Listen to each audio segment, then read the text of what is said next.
Very good. Well, good evening, everybody, and welcome to Soul Food Books tonight. Yay! My name is Sarah. I'm one of the people who hold posts here. Hello, Henry. It's nice to see you. So our fearless captain happened to be a little waylaid by pirates on the road, but he's almost here. So, but what we're going to do tonight is we're going to start off with a little bit of music, but we're really excited. Soul Food is a place that wants to foster independent art, especially in our community, and be a place for people to springboard and express themselves in a setting where we can look at each other in the eyes and really connect about what we want to bring forth into this world through our creativity and who we are as human beings. So tonight, I'm really excited because a lot of the times on the stage we have people talking about hope and all of these different things, and tonight we get to dive into this place where sometimes as a culture we don't talk about grief and anger and how as families and communities we come together to hold spaces for that. So I'm very excited about that, and thank you for coming and supporting this incredible, which I see many faces in here, group of people who put together such an amazing, amazing project. The one thing I just want to say is that there was a suggested $5 door. This goes directly to supporting Captain Chambers and getting the movie out into distributing. And there is a jar that's over up at the front counter that says shiny $5 cover charge. Support your local independent artist. We also have some artists who are spectacular and amazing. Matt and Alex over there. There's a couple prints. Yep. Yay. There are prints for sale, and there's 2 pieces that are up for auction that will be going also directly to Captain Chambers. And then there's also, tonight is the release of the soundtrack for the Brother CD, or Brother, let me go back to that one. It's the CD soundtrack release for the Brother, the movie. Oh, that's a long stung. And so it's over there, and it's $15, and it's pretty amazing. It's by Clint, and Dillon and the Dismal Tides played with him, and we also have Dirk Myers on there, and it's really spectacular, and after listening to it a whole bunch, it's really, you want to get it. So pretty amazing. And that's over there. You can get it either at the counter or over, Shani's over there, and she's got some copies over there. So I'm going to quit talking, and I'm going to actually introduce the artist who's going to come play, a very tall redhead who looks really good with tattoos, I gotta say, just saying. Please put your hands together for Mr. Clint McCune.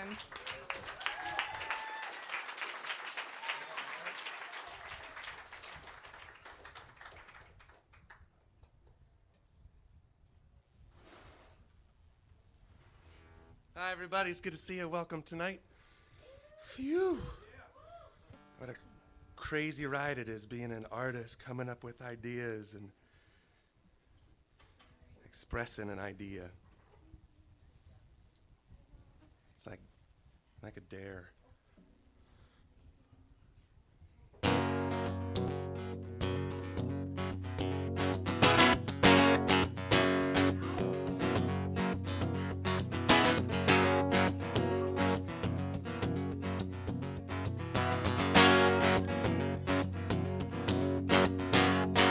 There's a line that I walk between love and fear. I've opened both doors, but the middle I steer. For if one way I fall, the other may be lost. It's a balance that I take, I make at any cost.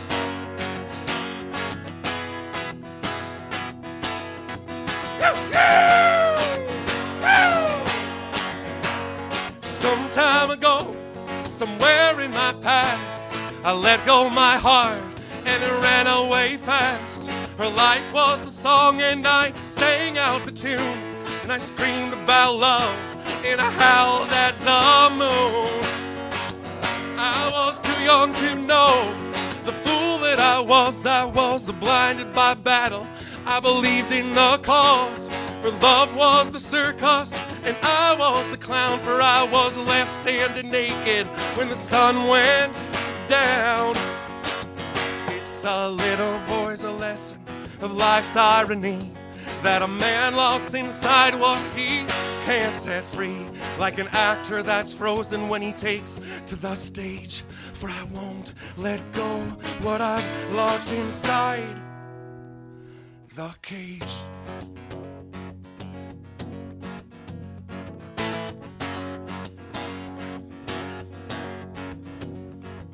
Now each step I take, I make cautiously. I look around the corner and I'll choose carefully. I don't say too much, I say nothing at all. 'Cause I get a better view when my back against the wall. It's a safe path I play, I don't lose, I don't gain. I feel little pleasure, sure as hell feel no pain. Sometimes I get lonely, I need touch, that's a fact. But it's hard to hold your arms out with your hands behind your back. It's a little boy's a lesson of life's irony, that a man locks inside what he can't set free. Like a fighter that's forgotten what it feels like to rage. For I won't let go what I've locked inside.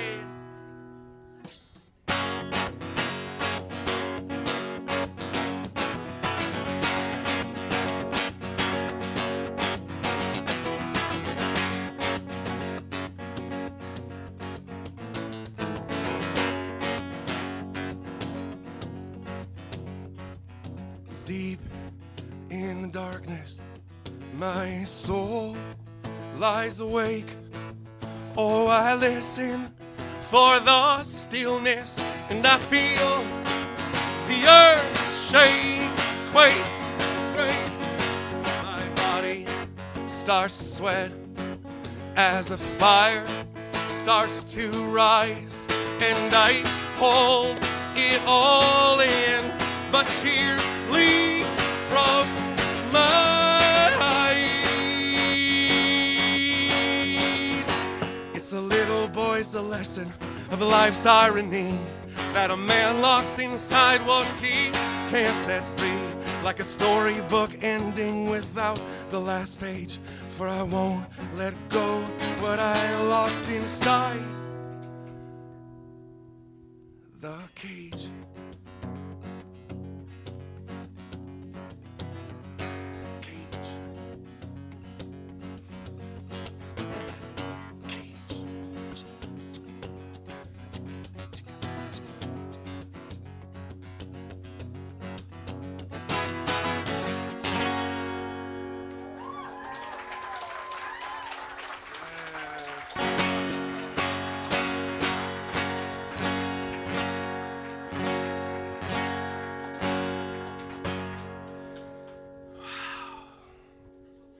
Yeah, right?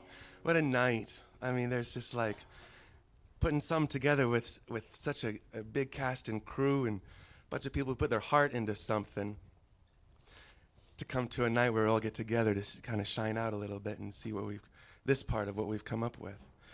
So I would say about a year ago, it was actually a year to tonight.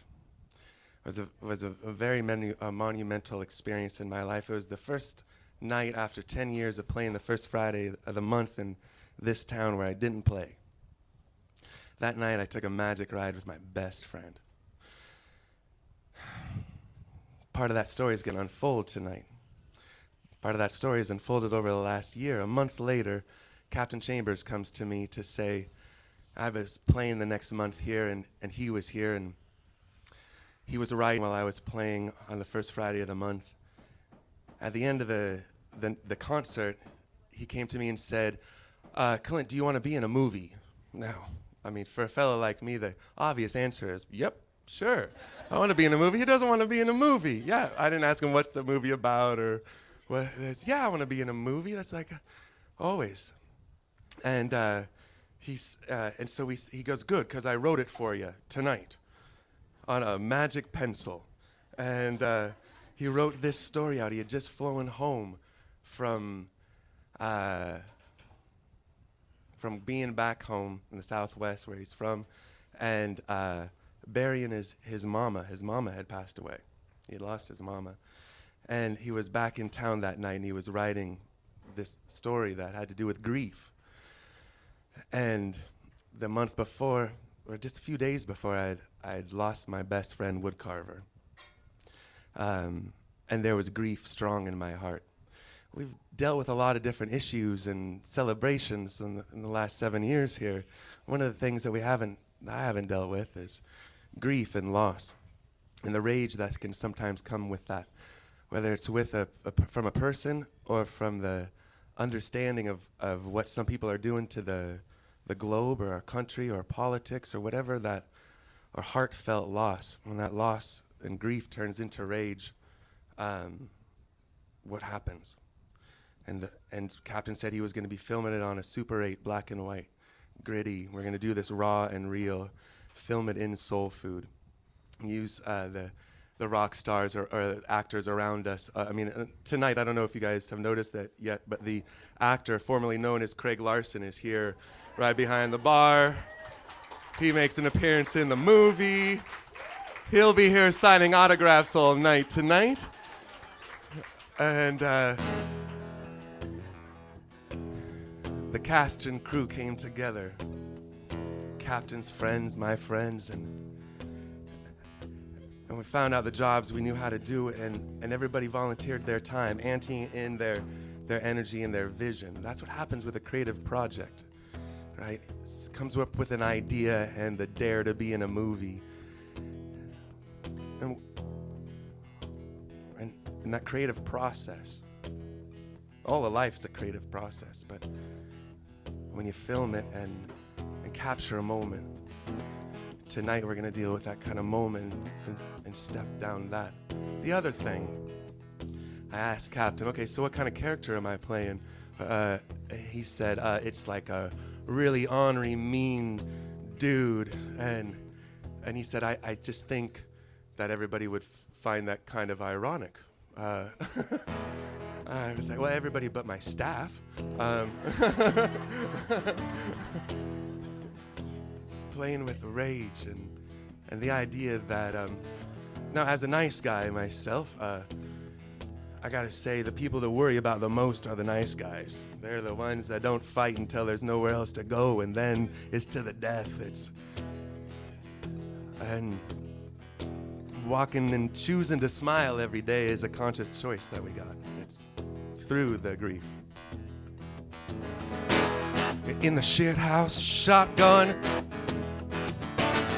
praying hands hold me down. If only the hunter was haunted in this tin can town. Tin can town. No stars in the black night. Looks like the sky fell down, down, down, down. No sun in the daylight. Looks like it's chained to the ground, chained to the ground.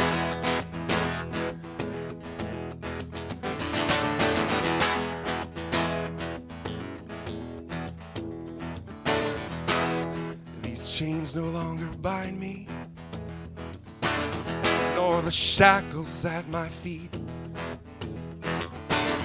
Outside are the prisoners, inside the free. Set us free.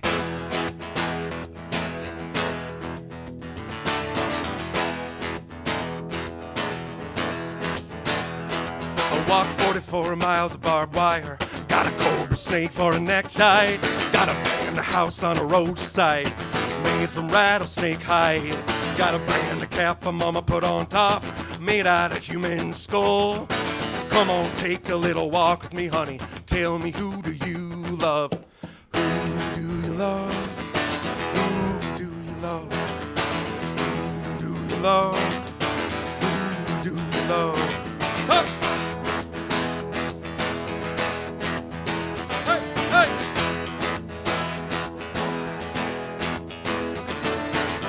The temperature is rising. The fever white hot. Mister, I ain't got nothing, no, no, no, sir. But it's more than you got, more than you got, more than you got.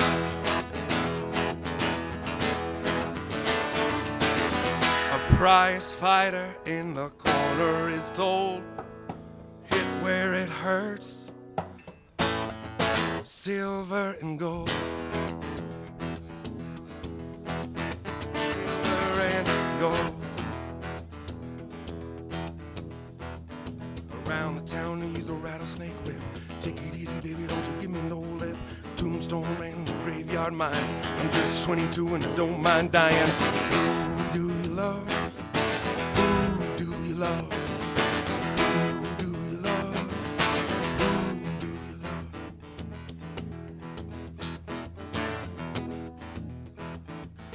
Please allow me to introduce myself. I'm a man of wealth and taste.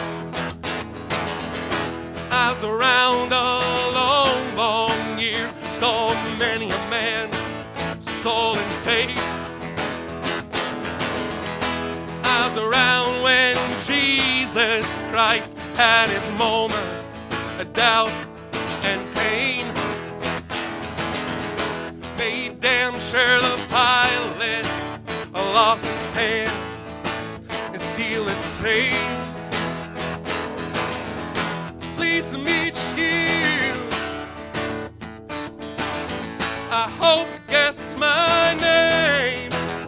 It's what's bugging you is just the nature of my game. So when you meet me, have some sympathy, have some courtesy, and some taste. For my name is Lucifer, and I will lay your soul to waste. I walked 44 miles of barbed wire, got a cobra snake for a necktie, got a brand new house on the roadside, made from rattlesnake hide. I got a brand new cap my mama put on top, made out of human skull. So come on, take a little walk with me, honey. Tell me, who do you love?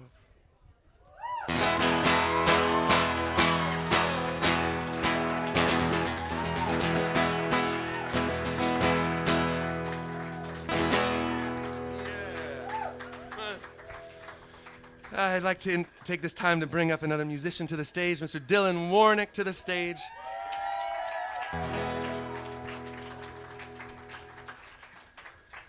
I was spending time picking out songs and writing songs that would be in the theme of the film. And when it got time to work on an album, the idea of an album to go with the film,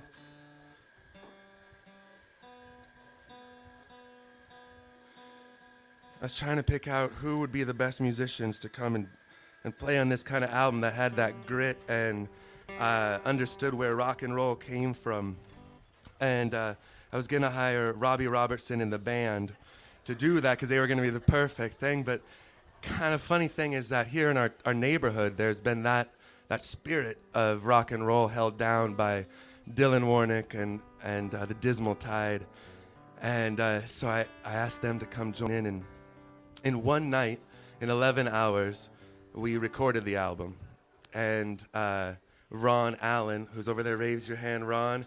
Ron was there all night recording, mixing, engineering, and we worked on this project for many days after that, but we caught this magic in an 11-hour span in the middle of the night at Soul Food with Dillon and the boys, and captured that on the album. That's what's for sale tonight, the soundtrack.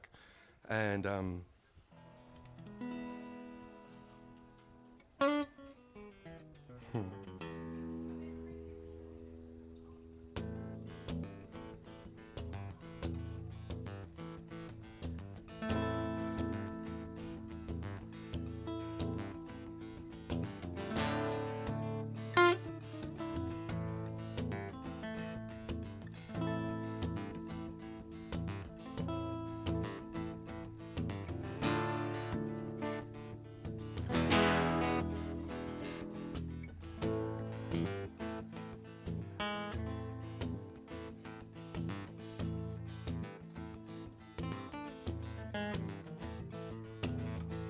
sometimes I feel like a motherless child.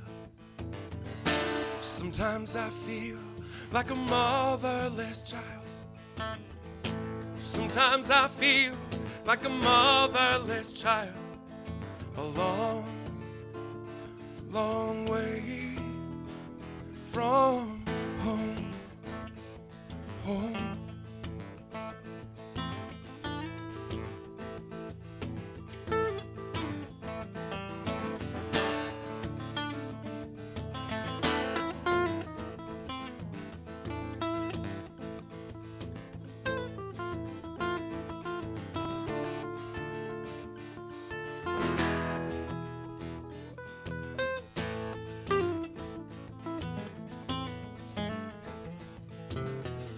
Sometimes I feel like a bird in the sky.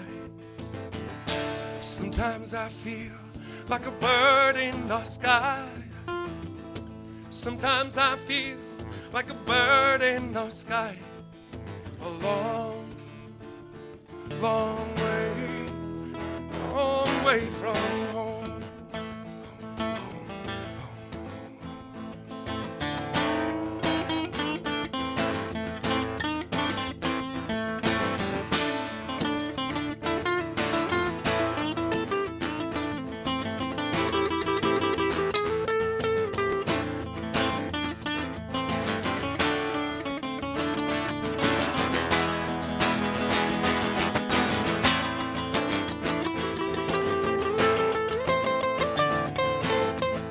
Sometimes I feel like I'm almost gone. Sometimes I feel like I'm almost gone. Sometimes I feel like I'm almost gone. A long, long way, long, long way from home.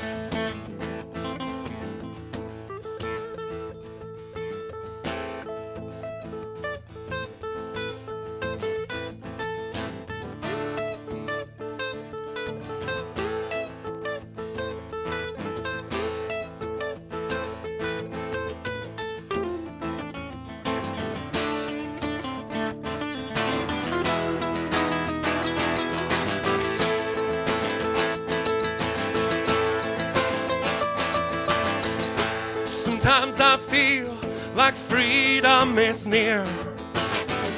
Sometimes I feel like freedom is near. Sometimes I feel like freedom is near. But I'm so far, far away from home, home.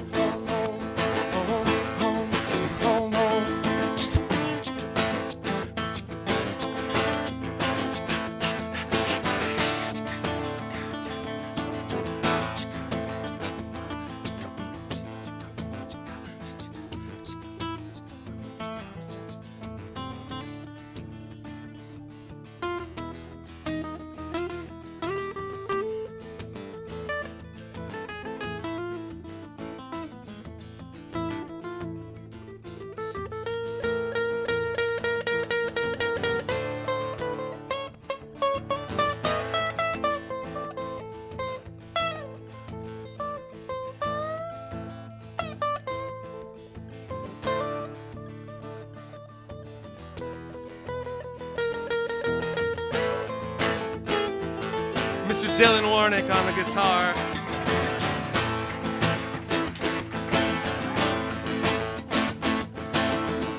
Sometimes I feel like a motherless child. Sometimes I feel like a motherless child.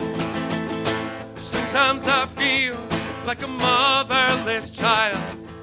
A long, long, long way, long, long way from home. Home, home, home, home, home. Until the philosophy that holds one race up and another inferior, until the color of a man's skin is no more significant than the color of his eyes. Everywhere is home.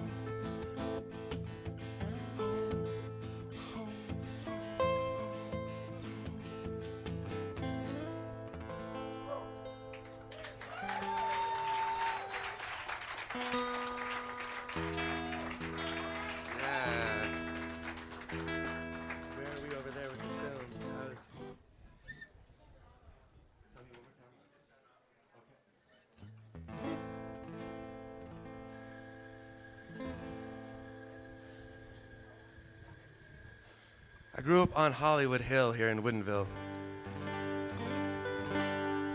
I'm a local boy. I was baptized in the slough, weaned on Fino's dairy milk, and hid most of my growing up in the evergreens here.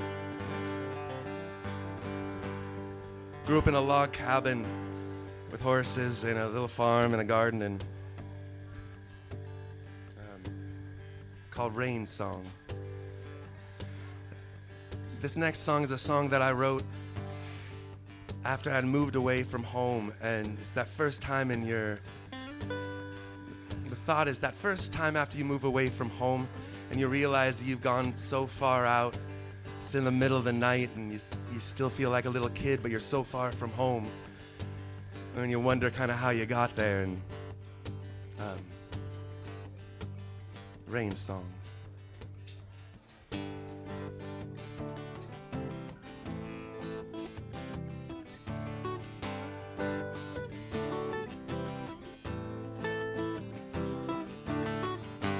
Oh, it's 3 a.m.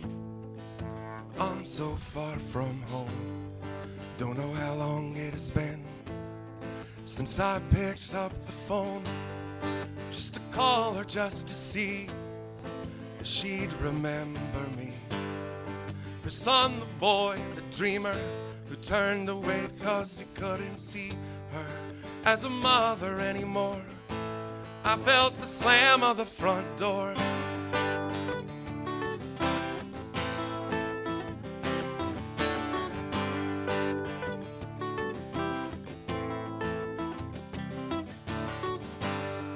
Like a child, I couldn't know why my father passed away. Then our mother told us to go. She broke our heart so we wouldn't stay.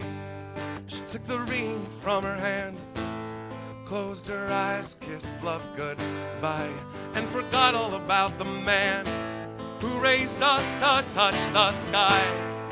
Tonight, no father of my own. There is no one to tell me when to come home. So stand like the man, for I still feel him strong. And I'll never forget the place we call Rain Song.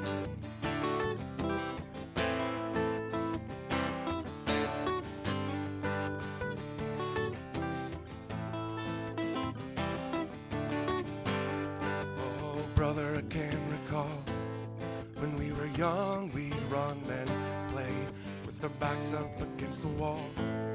And in my heart, you'll always stay. Little sister, dry your eyes. I promise you that sorrow flies far away. Just give it a chance. You were always the one to dance.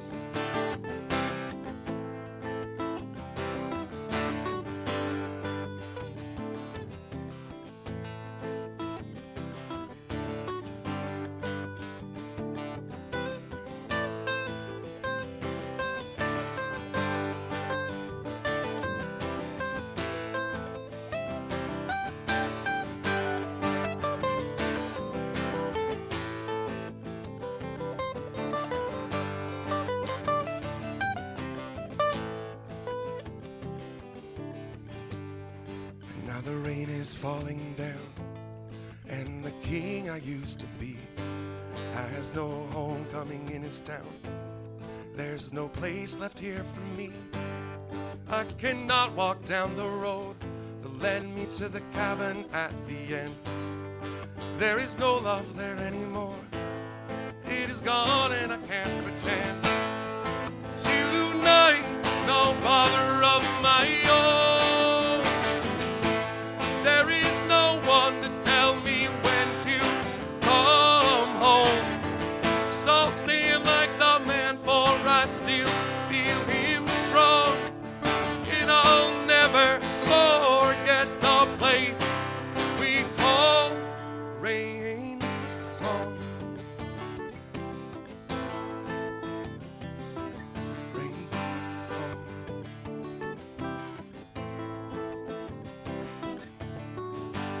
Oh, it's 3 a.m. I'm so far from home.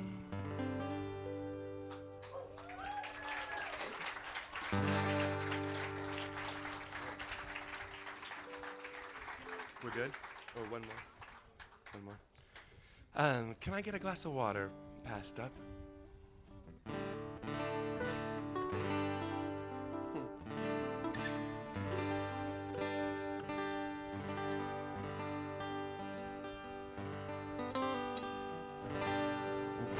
One of the actors in the film is, one of the finest actors in the film is a fella named Aiden.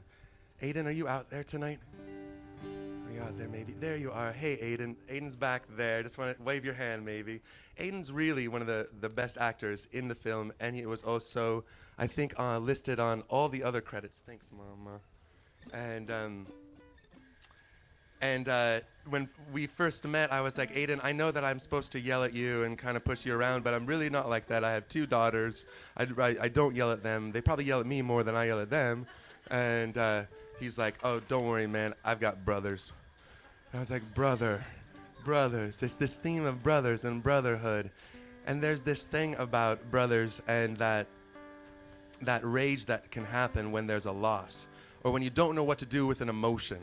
For a fella, a lot of the times you put it into the catch-all category of rage. Now that's maybe okay and all good unless it comes out in a way that you can't control around the goddess or around a kid or in that place. And so as a man, there's this inner rage that we feel and deal with on a daily basis, one way or another, and then have to figure out how to shelf or how to control in one way. And in this town of Redmond, you don't get a lot of opportunities to rage. Sarah and I thought about starting a business where we just took everybody's old laptops and computers and put them in a warehouse with baseball bats and let everybody really rage that way in our thing. But it's so funny when you're around the computer so much and you don't get a chance to move and go, that part of you that's a human being that needs to use your muscles and your fists or rage doesn't have a way to get out. Myself, when I didn't know what to do at that point in time, I'd go to a place called The Pit. And The Pit was a place on Avondale where the roughest and the toughest of the people on that southern end of Avondale will go to. It was at Woodcarver's place there, right across from the PCC, that neighborhood there, kind of the other side of the tracks.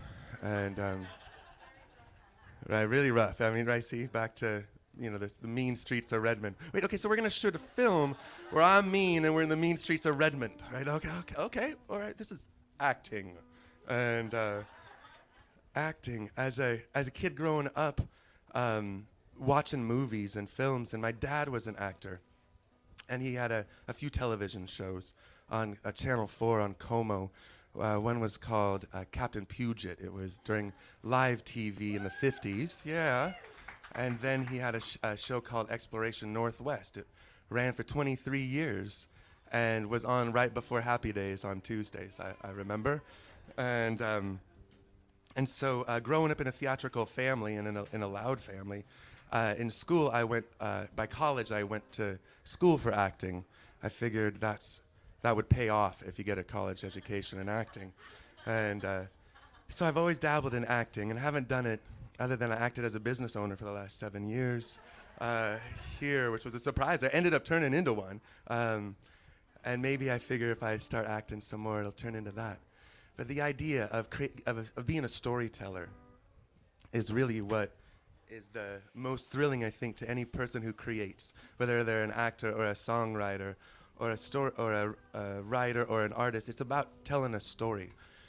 And it seems like the more personal of a story you tell, the more secret and inside of you that you can possibly muster up or be courageous enough to tell becomes the most universal when a crowd or an audience starts to listen to it or see it. It's the most personal scenes in movies or the most personal moments in a song. Hallelujah, Leonard Cohen. A whole song is a personal moment he wrote, and we all feel it like it's ours.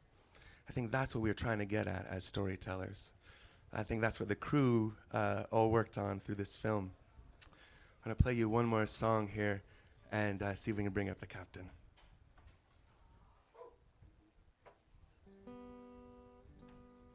Let's see.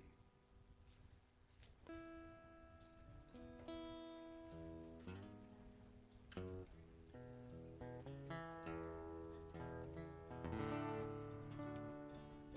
try it.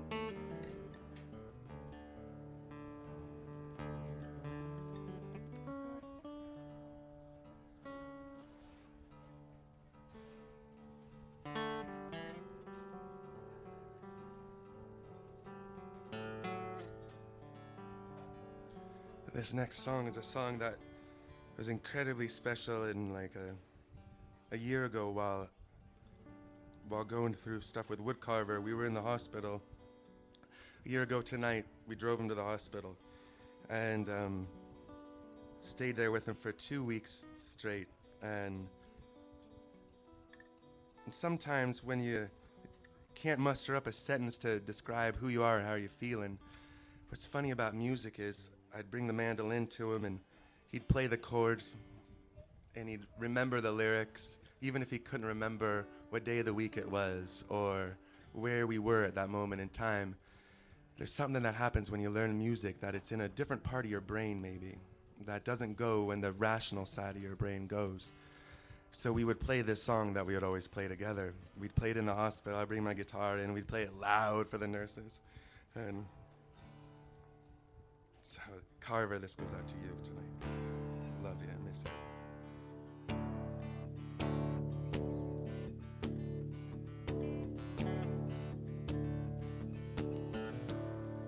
Got my finger on the trigger, but I don't know who to trust. When I look inside my heart, there's just devils and dust. We're a long, long way from home, Carver. Home's a long, long way from us. Feel the dirty wind blowing.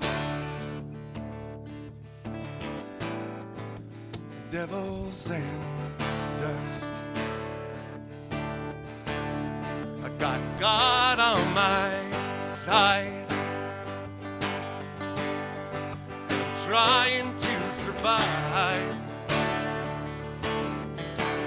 If what you do to survive kills the things you love, fear's a powerful thing. Turn your heart black, you can trust. Take your God-fearing soul, fill it with devils and dust.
command.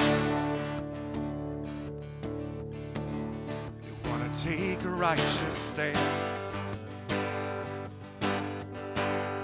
Find the God love that God wills, and the faith that He commands. Got my finger on the trigger. Tonight, faith just ain't enough. When I look inside my heart, there's just devils and dust.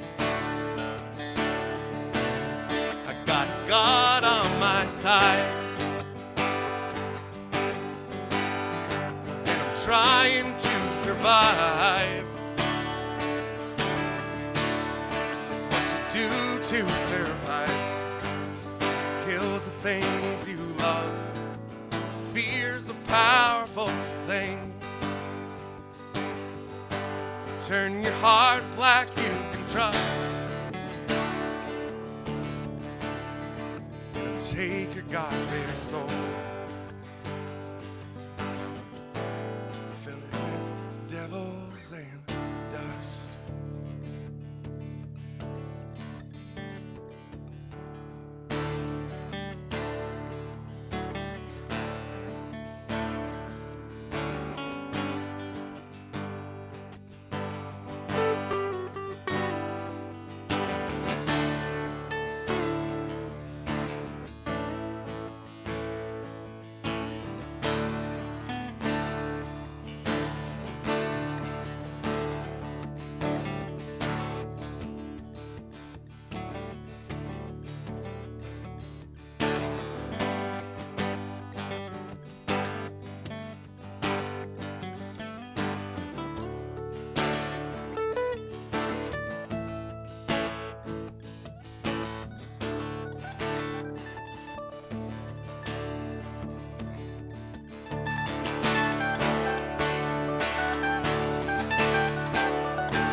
Finger on the trigger,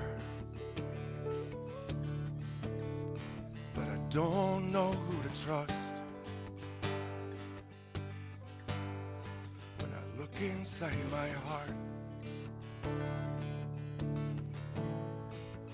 devils and dust.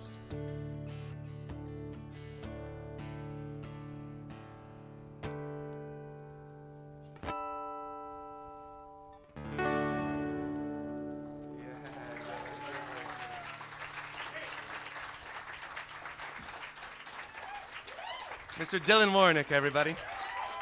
Hell yeah. Dillon Warnock and the Dismal Tides. You'll find him on our new CD, the music from the film Brother. And you just also recorded a CD too, where you got a... Yeah. You got a record coming out too. Dillon and the band's always in some kind of musical trouble. So Dillon Warnock and the Dismal Tide. And so, Captain, I think it's director's turn to take to the stage. Ladies and gentlemen, the one and only Mr. Captain Adam Chambers.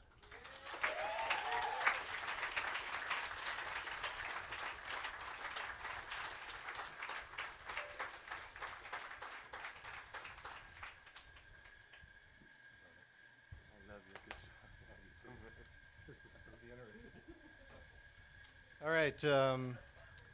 Hi. So, first of all, I want to say thank you all for, just look around the room. This is amazing to have so many people in this space, especially a space that is about community and about people, and that makes me very, very happy. So, first of all, I want to thank you for being here. But I have some interesting stories to give you.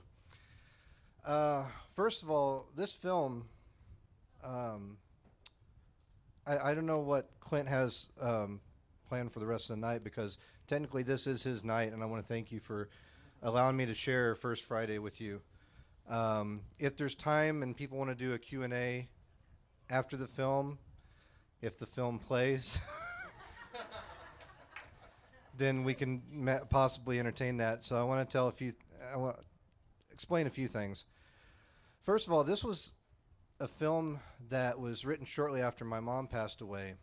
And the long story short on that is when she passed, she was kind of like the creative force in my life. She always encouraged me to be who I was. My eccentricity came out of her eccentricity. My dad did so much in other ways, and that's indigenous to who he was as a father, but my mom really kind of nourished and encouraged my creative side.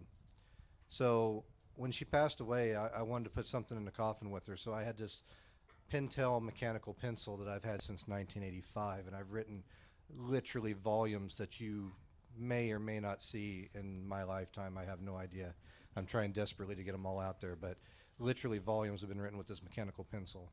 So I laid that in the coffin with her when we laid her to rest. Well, then I was without a pencil.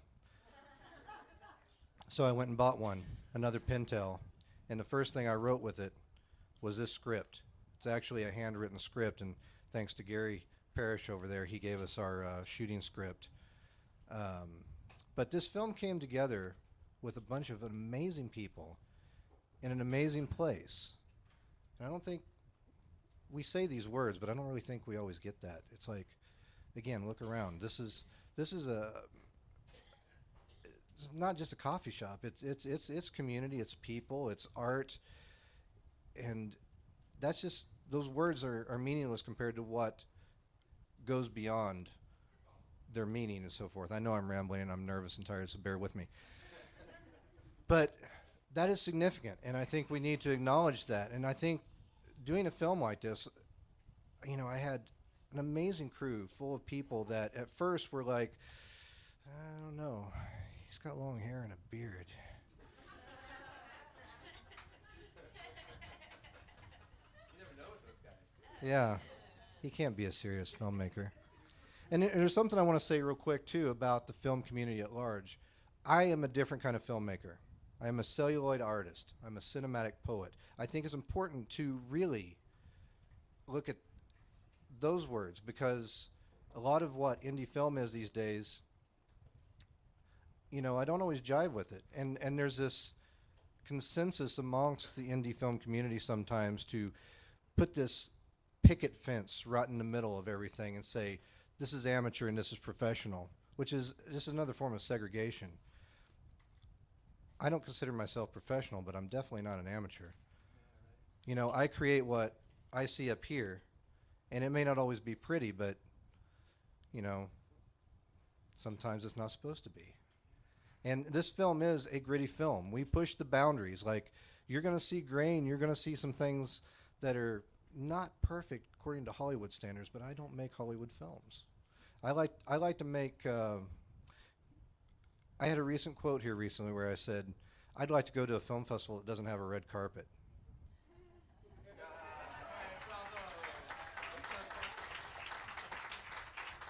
So, everybody that came together on this film, by the end of it, they're asking me questions like, "What are we going to do next?" And I'm like, "Well, hell, I don't know. I better get to work." So I do have other ideas in the works, but these people that came together, 2 sound guys, makeup artist, young Aiden, and cast extras, and people willing to tattoo themselves, and artists over there that are doing amazing, amazing things. And they all came together and they're like, sure, I'll do that. Sure, I'll do that for free. Sure, I don't mind coming and doing that every single time. Do you realize that the Regal Becker boys came every single shoot and did the same artwork in perfect detail? Yeah, right? For my film.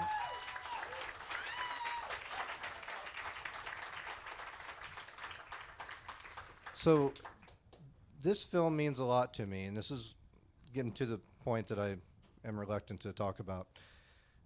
My computer died today. In the middle of finishing up what you're about to see. But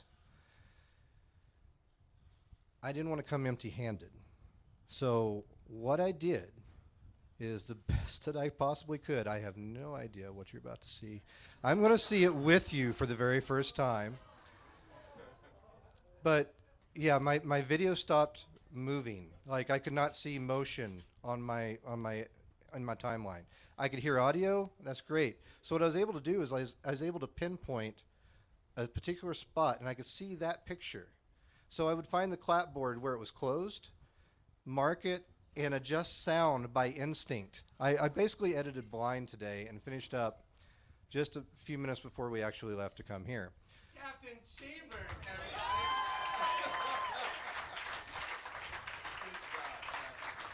Don't applaud yet. So this is not the version that I want, but we do that every Thursday. Shut up.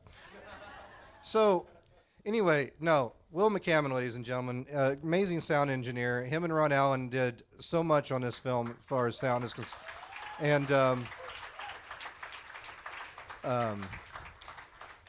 Faye Wiedenhoff designed the posters. She also was acting makeup artist on one of the shoots where Carrie Lynn wasn't able to attend. Carrie Lynn was our makeup artist throughout the entire thing. Plus, so many people filled in areas. Young Aiden, he did so much. He went from camera operator to cinematographer to slateboard operator. Watch that kid. He's doing things. Yeah. And Aiden, everybody. Yes. So I'm very glad to be here, and I'm very glad that you came out to support. And in a room like this, I wish I had the dream final project here for you, but I think I've got something that if the file plays, this is if the file plays, it's something that is full of heart, because it was just, I ran on instinct. And I hope it comes out. I hope you enjoy it. And like I said, if you have questions afterwards, I'd love to entertain those. And real quick, the Regal Becker boys did some amazing artwork. They drew up a couple of originals, which are on auction at a minimum bid of $50 each. They are originals that they sketched, both of them. And then they've got prints, $8 for black and white and $10 for color, I believe. But go see them. They're also doing... You can get your own tattoos tonight, so go talk to them. You too can be. And trust me, I mean, people don't mess with you when you got tattoos like this, even if it's in Sharpie. So, I'm not seeing too many children. There is some profanity in the film, so I want to give the disclaimer. But no nudity. No nudity.